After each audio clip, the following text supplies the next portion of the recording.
नागपूर इथं ब्रह्मकुमारीद्वारे आयोजित एकता आणि विश्वासाच्या माध्यमातून महाराष्ट्राचा सुवर्णकाळ या राज्यस्तरीय अभियानाचा प्रारंभ राष्ट्रपती द्रौपदी मुर्मू यांच्या हस्ते आज करण्यात आला।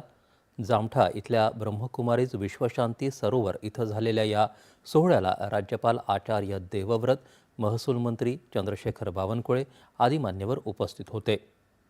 महाराष्ट्रानं देशात सामाजिक, आर्थिक, सांस्कृतिक आणि आध्यात्मिक विकासाची उदाहरणं सातत्यानं प्रस्थापित केली आहेत। ही पवित्र भूमी राष्ट्र उभारणीच्या महान विचारसरणीची आणि आदर्शांची जन्मभूमी राहिली आहे, असे गौरवोद्गार राष्ट्रपतींनी यावेळी काढले। इतिहासापासून प्रेरणा घेऊन आणि आधुनिक तंत्रज्ञान, कौशल्य विकास आणि नवोन्मेषाच्या शक्तीचा वापर करून एक मजबूत आणि अधिक समृद्ध महाराष्ट्र आणि भारत निर्माण करण्यासाठी दृढ निश्चयानं काम केलं पाहिजे, असं आवाहन राष्ट्रपतींनी यावेळी केलं। केंद्रीय